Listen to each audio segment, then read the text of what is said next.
And welcome back to the show. The book, Side by Side, U.S. Empire, Puerto Rico, and the Roots of American Youth Literature and Culture, focus on the contributions of the Puerto Rican community to American society and literature, while describing the importance of youth literature and media to portray Puerto Rican cultural and educational elite institutions. Joining me now to share a little bit about the book, is the author herself, Marilisa Jiménez García, and we thank you for joining us. Thank you for inviting me. Thank you, Daren. Yeah, and it's important. I think that your book really highlights the contributions of the Puerto Rican culture. Share with us a little bit about what made you decide to write this book. It's interesting because I actually was formerly a specialist in like British literature. You know, back in the day when I first started my degree in English, I was also a journalist. And when I was started my PhD at the University of Florida, actually. So I'm a Florida Boricua. I was born in Puerto Rico. I lived in New York, but I grew up in Florida. That's when I really realized, like, hey, where are we? You know, like I kept going to all these classes and there was nothing about us. And so it was sort of like a moment where I said, why am I writing about all these British authors, all this, spending dedicating my life to this when we have our own history and literature? It's just that I really didn't know about it through schooling, right? So I kind of took it as my project for PhD, like where are the Puerto Ricans? Where are the Puerto Ricans in children's literature also? Which is such a way that people are introduced to history in general. It's through those early years of looking at books, right, that are also in your classroom. So I started looking through a lot of archives and that sort of thing. And that's when I found Pura Belpre, who was the first Latina librarian in New York City, in New York Public Library. And I was like, well, you know, she must be a newcomer, right? And then it was like, you know, she started in I think 20 was her first year. And her first book was like 1931. And I was like, wait a minute, what? You're trying to tell me that this has been going on, this history, that people have dedicated their lives to, and we still don't really know about it. So I felt like, why not dedicate my career to putting these stories together in as accessible a way as possible, and also in an academic tradition, right, where professors and different folks who are decision makers in many cases can also have access to our histories and our literature in a critical perspective. So that's really kind of the background of that story. You have a pretty interesting cover. Talk to us about the cover of your book. Yes, actually the artist is Robert Lu Trujillo, and he's an artist in California. He's not Boricua, but I consider him kind of like an honorary Boricua. He's invited to the cookout, right? Yeah, he's definitely invited to that cookout. But he's Latino, he's also Asian. So he has an interesting sort of like intersectional history, and he does a lot of work also for young people, and just really dedicated his career to social justice issues. So I really was happy to see him be the cover artist. Yeah. And so we talk about really history and culture, a huge contribution in America and to the world. What was it that you really wanted people to understand in taking a look at your book? Yeah, specifically, I think when we look at even the industry of children's literature and like youth literature and culture in the United States, like even the New York Public Library were some of the first children's library rooms, right? And the sort of like institution was being formed. You had Puerto Ricans, you had Afro Boricuas who were part of that history. So I also talk about Arturo Schomburg, who was, you know, now Schomburg, you know, Black culture, research on Black culture and that center.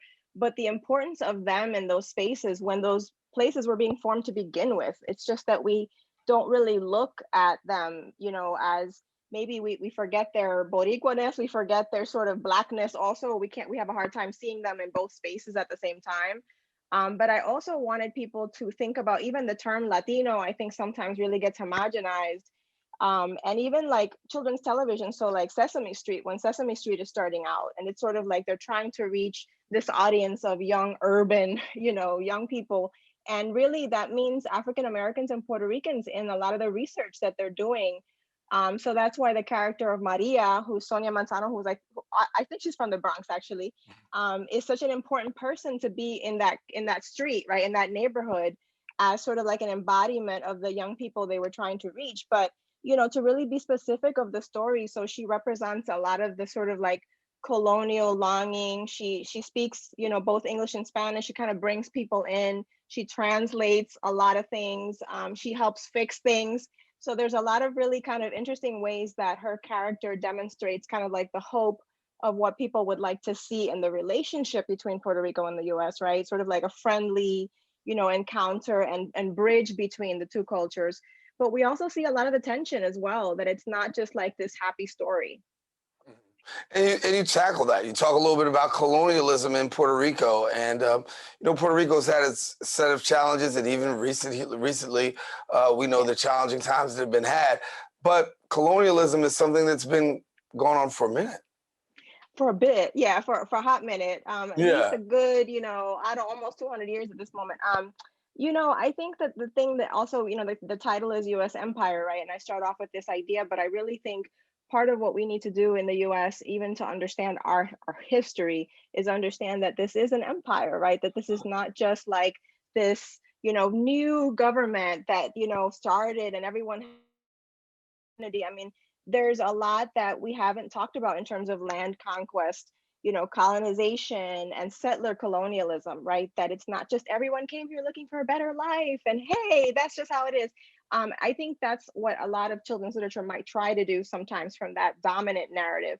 But if you're coming from the perspective of folks who have been colonized, your young people aren't going to get the story that way, and you're Mm. also not going to be ignorant to the fact that you are a child of colonization. So how do you tell that story then to a child and deal with that difficult history, right?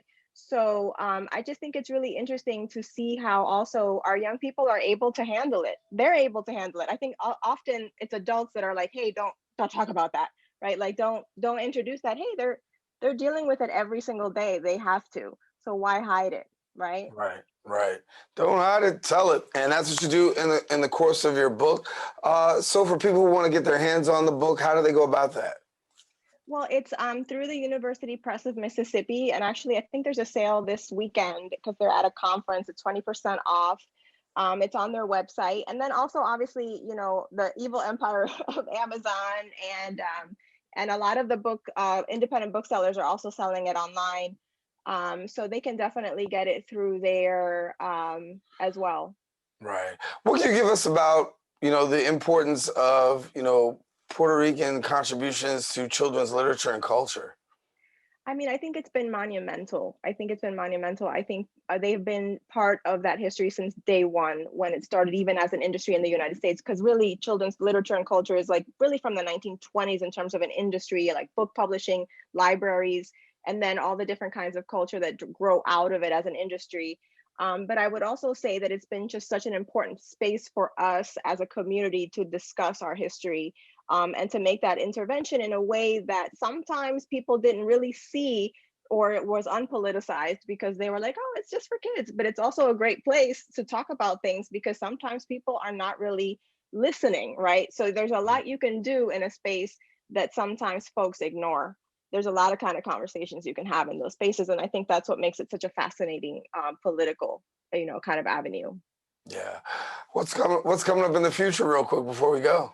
Yeah, I am going into another book project. Actually, I will be editing a collection on ethnic studies and youth literature. So, looking at other communities that have also used these spaces as well, African American, Asian American studies, these different kinds of histories that we often ignore, and the ways that we tell our stories to young people. And then I'm also really interested in doing research. I'm actually the director of an institute on critical race and ethnic studies at the university that I'm at, Lehigh University. I'm really interested in looking at more research on Florida Boricuas and also Boricuas in Pennsylvania, Allentown, Lehigh Valley, and just looking at the different ways that diaspora continues, right? Like we even have folks leaving New York and now going into other cities. And so how does that story look? So I'm interested in Yeah. doing those things. Well, certainly, I want to thank you for coming and being with us. It was great to have the conversation, and much success with your book. Thank you. Thank you, Darren. Thank you for having me. Thank Oh, you. no worries. Now, listen, I want to let you know if you want more information, please follow her on Twitter at Marilisa Jiménez, and you don't go anywhere because guess what? Open continues right after this.